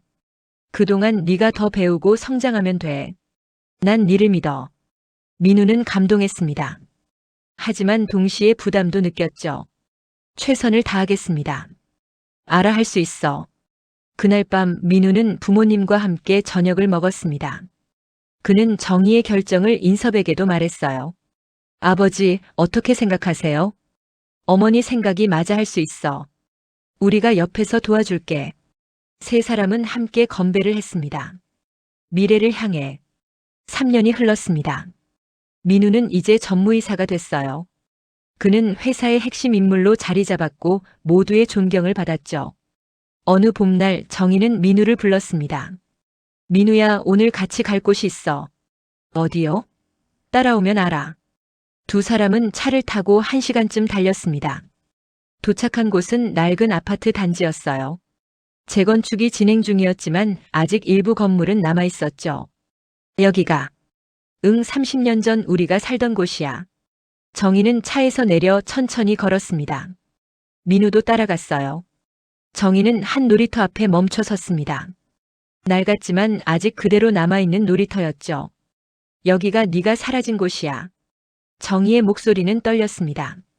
민우는 놀이터를 바라봤어요. 모래밭, 그네, 미끄럼틀. 어디선가 본 것 같은 풍경이었습니다. 저 여기 기억나는 것 같아요. 정말? 네, 흐릿하지만. 모래밭에서 놀던 기억, 그네를 타던 기억. 그리고 누군가 저를 부르던 목소리. 민우는 놀이터로 걸어 들어갔습니다. 그리고 모래밭 앞에 무릎을 꿇었어요. 그의 머릿속에 단편적인 이미지들이 스쳐 지나갔습니다. 엄마의 미소, 아빠의 손, 따뜻한 햇살, 그리고 갑자기 어두워지는 풍경, 낯선 남자, 검은 차. 민우는 머리를 감싸 쥐었습니다. 기억이 돌아오고 있었어요. 정희가 다가와 민우를 안았습니다. 괜찮아, 천천히 떠올려도 돼. 민우는 눈물을 흘리며 말했습니다. 엄마가 저를 부르던 게 기억나요. 민준아, 엄마 잠깐만 전화 받고 올게라고. 맞아. 그렇게 말했어. 그리고 저는 모래로 성을 만들고 있었어요. 트럭 장난감으로. 그래, 맞아. 네가 제일 좋아하던 장난감이었어. 두 사람은 놀이터 벤치에 앉았습니다. 정희는 지갑에서 낡은 사진 한 장을 꺼냈어요. 이거 봐. 사라지기 일주일 전에 찍은 거야. 사진 속에는 4살짜리 민준이가 놀이터에서 환하게 웃고 있었습니다. 민우는 사진을 보며 울었어요. 제가 정말 이렇게 작았구나. 응, 너무 예쁘고 사랑스러웠어. 네가 사라진 날 난 미칠 것 같았어. 온 동네를 뒤졌고 경찰서를 들락날락했고 밤새 울었어. 정희도 눈물을 흘렸습니다. 매년 네 생일이면 여기 와서 케이크를 놓고 촛불을 켰어. 혹시 네가 돌아올까 싶어서. 30년 동안 한 번도 빠짐없이. 민우는 어머니를 꼭 껴안았습니다. 엄마, 이제 다 괜찮아요. 제가 돌아왔잖아요. 그래, 네가 돌아왔어. 늦었지만 늦지 않았어요. 지금이 딱 맞는 시간인 것 같아요. 두 사람은 한참을 그렇게 안고 있었습니다. 해가 저물 무렵 정희와 민우는 놀이터를 떠나려 했습니다. 그런데 민우가 모래밭 한쪽을 가리켰어요. 엄마, 저기 뭔가 있는 것 같아요. 두 사람은 그곳으로 갔습니다. 모래 속에 뭔가 묻혀 있었어요. 민우가 조심스럽게 파내자 작은 플라스틱 상자가 나왔습니다. 이게 뭐지? 상자를 열자 안에는 녹슨 장난감 트럭 한 개가 들어 있었습니다. 정희는 깜짝 놀랐어요. 이거, 네가 그날 가지고 놀던 트럭이야. 정말요? 응. 네가 사라진 후 이 트럭도 없어졌었거든. 누군가 묻어놓은 모양이네. 민우는 녹슨 트럭을 조심스럽게 만졌습니다. 그 순간 더 많은 기억이 떠올랐어요. 엄마, 이제 다 기억났어요. 그날, 검은 옷을 입은 남자가 저를 데려갔어요. 저는 무서워서 이 트럭을 꼭 쥐고 있었는데 남자가 빼앗아서 모래밭에 던졌어요. 그랬구나. 그리고 저를 차에 태웠어요. 저는 울면서 엄마를 불렀지만 아무도 오지 않았어요. 민우의 목소리가 떨렸습니다. 정희는 민우를 다시 안아주었죠. 미안해. 엄마가 미안해. 그때 네 곁에 있었어야 했는데. 아니에요. 엄마 잘못이 아니에요. 이제 다 지나간 일이에요. 민우는 녹슨 트럭을 주머니에 넣었습니다. 이거 가져가도 될까요? 물론이지. 네 거니까. 두 사람은 손을 잡고 놀이터를 떠났습니다. 석양이 그들의 뒷모습을 비추고 있었죠. 차 안에서 정희가 말했습니다. 민우야, 다음 주가 생일이지? 네. 올해는 특별하게 보내자 가족들이 다 모여서. 좋아요. 그리고 한 가지 더. 네 이름 말이야. 이름요? 호적상 이름을 원래대로 바꾸고 싶어. 한민준으로. 민우는 잠시 생각했습니다. 아니요, 엄마. 강민우 그대로 두고 싶어요. 왜? 이 이름으로 30년을 살았어요. 이 이름으로 친구들을 만났고 공부했고 일했어요. 그리고 양아버지가 지어준 이름이기도 하고요. 정희는 고개를 끄덕였습니다. 그래, 네 선택을 존중할게. 강민우도 좋은 이름이야. 하지만 법적으로는 한정희 회장님과 한인섭 명예회장님의 아들이 맞죠? 당연하지. 그럼 됐어요. 이름보다 중요한 건 마음이니까요. 정희는 민우의 손을 꼭 잡았습니다. 고마워, 아들. 네가 이렇게 현명하게 자라줘서. 엄마 덕분이에요. 비록 함께 하지 못했지만 엄마의 피가 흐르니까요. 두 사람은 미소를 지으며 집으로 향했습니다. 1년 후, A그룹 본사 대강당에 수백 명의 직원들과 내빈들이 모였습니다. 오늘은 역사적인 날이었죠. 한정희 회장의 퇴임식이자 새 회장 취임식이었으니까요. 정희는 단상에 올라 마지막 연설을 했습니다. 40년간 이 회사와 함께 해왔습니다. 기쁜 일도 슬픈 일도 많았죠. 하지만 가장 큰 행복은 훌륭한 동료들과 함께 일할 수 있었다는 겁니다. 박수가 터져 나왔습니다. 그리고 오늘 저는 새로운 리더에게 이 자리를 넘깁니다. 강민우 신임 회장은 젊고 유능하며 무엇보다 진실한 사람입니다. 여러분, 그를 믿고 따라주시길 바랍니다. 정희는 민우에게 회장 인장을 건넸습니다. 민우는 두 손으로 공손히 받았어요. 감사합니다, 전임 회장님. 민우는 단상 앞으로 나왔습니다. 그리고 직원들을 향해 말했죠. 저는 40년 전 이 회사 회장님의 아들로 태어났습니다. 하지만 30년을 떨어져 지냈죠. 그 시간 동안 저는 평범한 사람으로 살았습니다. 그래서 저는 여러분의 마음을 압니다. 직장인으로서의 어려움, 가정과 일의 균형, 미래에 대한 불안. 직원들이 조용히 귀 기울였습니다. 저는 약속합니다. 이 회사를 직원 모두가 행복한 일터로 만들겠습니다. 공정하고 투명한 경영, 상호 존중의 문화, 일과 삶의 균형. 이 모든 것을 실현하겠습니다. 우레와 같은 박수가 쏟아졌습니다. 정희는 뒤에서 미소를 지으며 지켜봤어요. 취임식이 끝난 후 저녁에는 가족 모임이 있었습니다. 정희, 인섭, 민우 그리고 특별 손님 한 명 더. 박수진이었습니다. 수진 씨, 와줘서 고마워요. 민우가 말했습니다. 수진은 수줍게 웃었죠. 초대해 주셔서 감사해요, 회장님. 회사에선 회장님이지만 여기선 그냥 민우예요. 그럼 민우 씨. 정희가 두 사람을 번갈아 보며 미소 지었습니다. 지난 4년간 민우와 수진은 좋은 동료에서 점점 가까워졌거든요. 아직 공식적인 사이는 아니었지만 정희는 알고 있었어요. 두 사람이 서로를 좋아한다는 것을. 저녁 식사는 화기애애하게 진행됐습니다. 인섭이 농담을 던지고 정희가 웃고 민우와 수진이 부끄러워하고 식사가 끝날 무렵 정희가 말했습니다. 민우야, 내일 시간 있어? 네, 왜요? 같이 갈 데가 있어. 다음 날 아침 정희와 민우는 한 요양원을 찾았습니다. 그곳에는 민우의 양어머니가 계셨어요. 양아버지는 3년 전 돌아가셨지만 양어머니는 아직 살아계셨죠. 어머니. 민우가 방으로 들어가자 70대 노인이 환하게 웃으며 맞았습니다. 민우야, 왔구나. 그리고 양어머니는 정희를 보며 놀랐습니다. 정희는 공손히 인사했어요. 안녕하세요. 저는 한정희입니다. 민우 아니, 민준이의 친어머니예요. 양어머니의 눈에서 눈물이 흘렀습니다. 드디어 만나네요. 제 남편이 그렇게 말했어요. 언젠가 친어머니를 만나게 될 거라고. 정희는 양어머니의 손을 잡았습니다. 고맙습니다. 제 아들을 30년 동안 키워주셔서 진심으로 감사드려요. 아니에요. 저희가 고마운 거죠. 민우는 우리 인생의 축복이었어요. 두 어머니는 서로를 껴안았습니다. 민우는 두 사람을 보며 눈물을 흘렸어요. 그날 오후 세 사람은 함께 산책을 했습니다. 요양원 정원을 걸으며 이야기를 나눴죠. 민우가 어렸을 때 정말 말썽꾸러기였어요. 양어머니가 웃으며 말했습니다. 맞아요, 저도 들었어요. 장난감을 온 집안에 흩어놓고. 정희도 웃었습니다. 어린 시절 민준이도 그랬어요. 똑같네요. 두 어머니는 민우의 어린 시절 이야기를 주고받았습니다. 비록 다른 시간, 다른 공간이었지만 같은 아이에 대한 사랑이었죠. 헤어질 시간이 됐을 때 양어머니가 민우에게 작은 상자를 건넸습니다.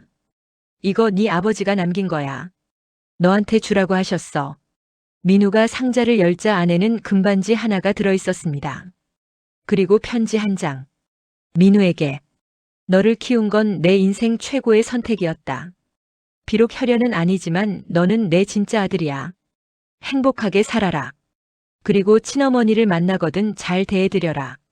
그분도 너를 평생 사랑한 사람이니까. 아빠가. 민우는 편지를 읽으며 울었습니다. 정희도 양어머니도 함께 눈물을 흘렸죠. 아버지 감사합니다. 그리고 사랑합니다. 민우는 하늘을 향해 중얼거렸습니다. 요양원을 떠나면서 정희가 말했습니다.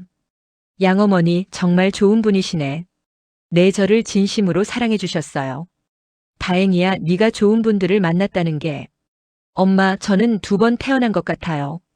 한 번은 엄마한테서 또 한 번은 양부모님한테서. 정희는 민우의 어깨를 감싸며 말했습니다. 그래, 2배로 사랑받은 아이야. 그로부터 6개월 후 A그룹은 사상 최대 실적을 기록했습니다. 민우의 리더십 아래 회사는 새로운 도약을 했죠. 그리고 더 기쁜 소식이 있었습니다. 민우와 수진의 약혼이었어요. 약혼식 날 정희와 인섭은 자랑스럽게 아들과 며느리감을 바라봤습니다. 민우야, 축하한다. 감사합니다, 아버지. 수진 씨도 잘 부탁해요. 정희가 수진에게 말했습니다. 네, 회장님. 아니, 어머님. 호호, 어머님이라니 기분 좋은데요. 모두가 웃었습니다. 그날 밤 정희와 인섭은 집 베란다에 나란히 서 있었습니다. 밤하늘에는 별이 빛나고 있었죠. 여보, 우리 정말 행복한 것 같아요. 정희가 말했습니다. 그래, 30년 만에 아들을 찾고 가족이 다시 모였으니. 30년 참 긴 시간이었죠. 하지만 결국 다 의미가 있었어. 그 시간이 있었기에 민우가 더 단단한 사람으로 자랄 수 있었던 것 같아. 정희는 고개를 끄덕였습니다. 맞아요. 만약 민준이가 그대로 우리 곁에 있었다면 특권층 아이로 자랐을 거예요. 하지만 민우는 바닥부터 시작했고 인생의 어려움을 알아요. 그래서 더 좋은 리더가 될 수 있는 거죠. 그렇지, 모든 일에는 이유가 있나 봐. 두 사람은 손을 잡고 밤하늘을 바라봤습니다. 1년 후 민우와 수진의 결혼식이 열렸습니다. 화려한 예식장에 수백 명의 하객이 모였죠. 신랑 신부가 입장하고 주례가 축사를 했습니다. 오늘 이 자리는 두 사람의 결합이기도 하지만 더 큰 의미가 있습니다. 30여 년 만에 재회한 가족의 완성이기도 하죠. 하객들이 박수를 쳤습니다. 예식이 끝나고 피로연이 시작됐습니다. 민우는 정희와 인섭을 단상으로 모셨어요. 제가 오늘 이 자리에 설 수 있는 건 두 분 덕분입니다. 저를 낳아주시고 30년 동안 찾아주신 친부모님, 그리고 저를 키워주신 양부모님, 모두에게 감사드립니다. 민우는 하늘을 향해 고개를 숙였습니다. 양아버지를 향한 인사였죠. 정희가 마이크를 잡았습니다. 저는 30년 동안 하루도 빠짐없이 아들을 그리워했습니다. 매일 밤 울었고 매년 생일마다 케이크를 사들고 놀이터를 찾았죠.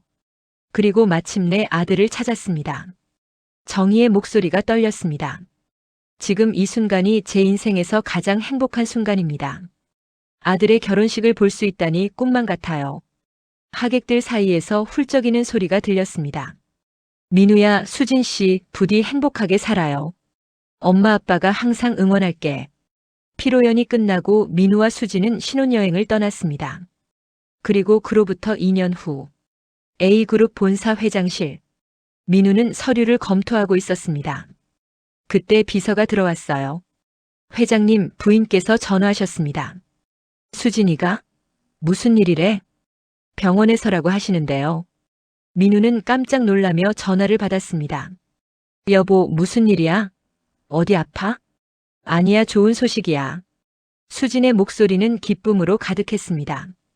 우리 아기 생겼어. 민우는 잠시 말을 잊었습니다. 그리고 환하게 웃으며 소리쳤죠. 정말? 정말이야?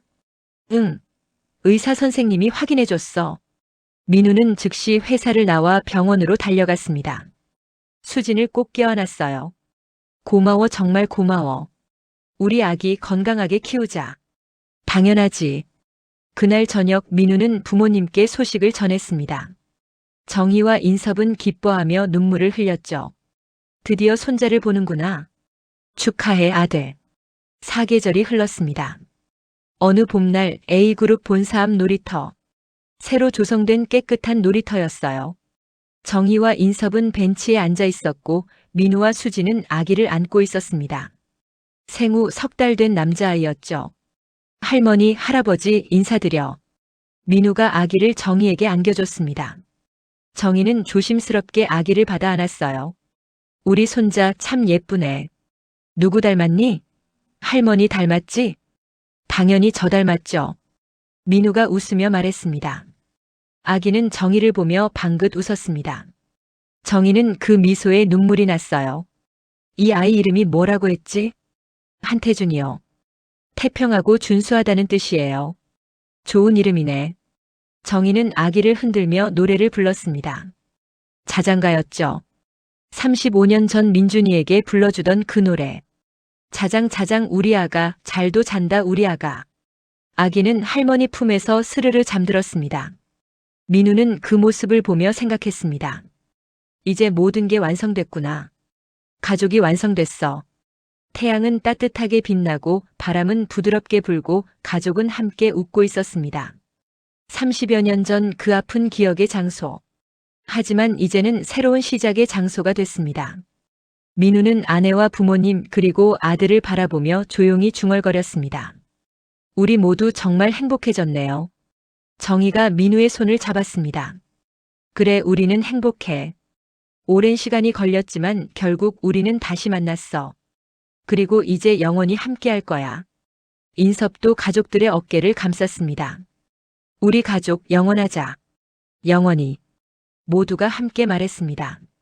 그렇게 햇살 좋은 봄날 오후 한 가족의 긴 여정이 비로소 완성됐습니다. 30년 만의 재회. 고통과 눈물의 시간. 하지만 결국 사랑으로 이겨낸 이야기. 그들의 이야기는 끝이 아니라 새로운 시작이었습니다. 이번 이야기 잘 들으셨나요? 오늘 이야기가 마음에 들었다면 구독과 좋아요를 꼭 눌러주세요. 사연 속 주인공에게 따뜻한 한마디 댓글로 남겨주시면 그 마음이 분명히 전해질 거예요. 다음에 더 좋은 이야기로 찾아뵙겠습니다. 감사합니다. 오늘 하루도 행복하세요.